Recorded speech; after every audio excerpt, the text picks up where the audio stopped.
Bonjour, je suis Claire du site astrovedic.fr et je fais cette petite vidéo pour vous partager mon expérience de l'utilisation de l'astrologie védique depuis maintenant environ 12 ans.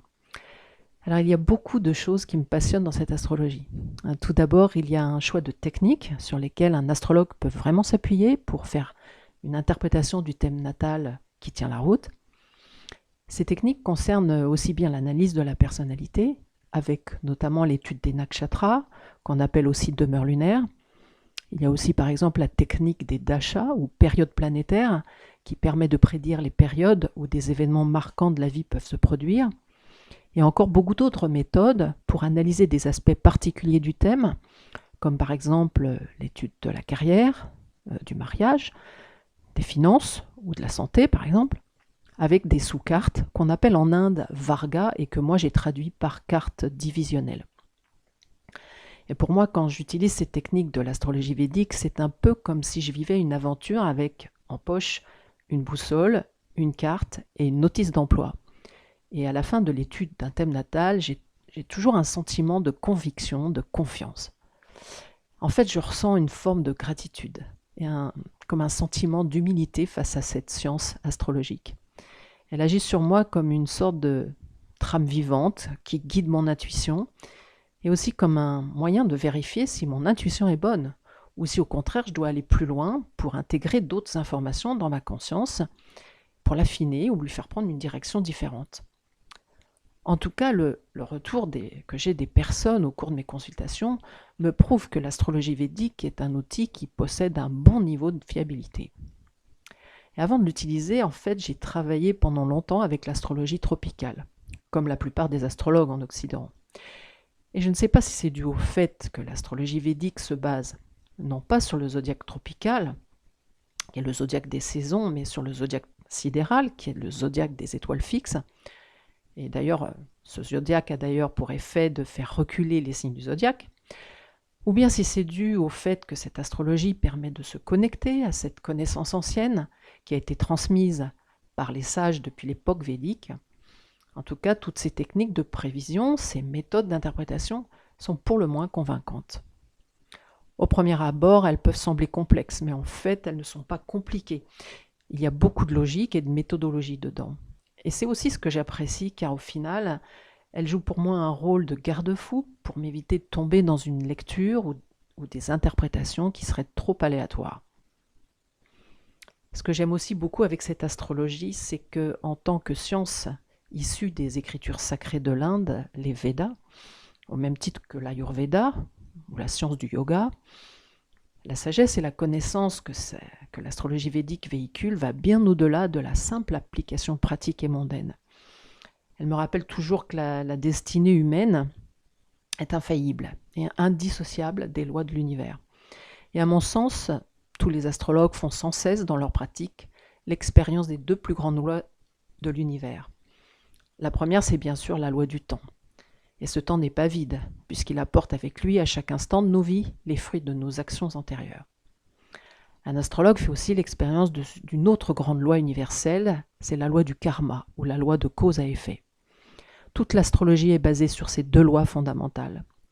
C'est pour ça d'ailleurs qu'il est possible de prédire des événements et d'évaluer si le potentiel latent qui est inscrit dans un thème natal se déploiera ou non, et quand et comment il le fera. Nous savons tous très bien que la vie nous apporte joie et souffrance dans des proportions variables selon les périodes de la vie. C'est tout simplement une réalité. Et selon ce que j'ai compris de l'astrologie, c'est qu'elle permet de lire cette réalité dans le temps en fonction du principe de résonance. Qu'est-ce que j'entends par principe de résonance ? Eh bien, c'est ce principe de relation qui existe entre, d'une part, les planètes extérieures en mouvement dans le ciel, et d'autre part, ce qu'on pourrait appeler nos planètes intérieures. Ces planètes intérieures constituent le réservoir de nos karmas passés, qui sont attachés à notre âme et qui sont fixés à l'instant T de notre naissance. Ils ne deviennent actifs dans le monde manifesté qu'à partir de ce moment. Les planètes en mouvement dans le ciel ne font donc qu'activer nos planètes intérieures pour délivrer de manière chronologique le contenu de leur réservoir karmique. Depuis longtemps, il existe aussi un débat entre les défenseurs de la prédestination et ceux du libre arbitre. les tenants du libre arbitre n'ont que faire de la destinée puisqu'ils considèrent que chacun choisit de faire ce qu'il veut de sa vie et en général, ils relaient le principe de prédestination à une vision étroite et d'un autre âge. Quant aux tenants de la prédestination, eux, ils défendent l'idée que le chemin est déjà tracé, quoi que l'on fasse pour le changer. Pour eux, les événements sont inscrits dans le grand livre de la vie, et un point c'est tout. Du point de vue de la science védique, et donc de l'astrologie védique, l'un et l'autre existent simultanément. En tant qu'humains, il est dit que nous avons la capacité à changer notre attitude intérieure et nos actes face aux situations et événements qui se produisent dans notre vie.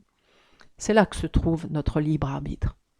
Par contre, en tenant compte du principe de réincarnation, qui est indissociable de la sagesse indienne, il est difficile de savoir quand et comment se produiront les effets de ce changement. Est-ce que ce sera tout de suite, dans plusieurs années, dans cette vie ou même dans une autre? En tout cas, une chose est sûre, c'est que ces changements produiront des effets différents à un moment ou à un autre. Quant aux événements et situations qui surviennent tout au long de notre vie, eh bien, ils continuent à se produire, on pourrait presque dire de manière quasi inexorable, selon le principe de rétribution de nos actions et désirs antérieurs qui sont en perpétuelle actualisation. Et ce sont eux qui ont fait de nous la personne que nous sommes dans cette vie.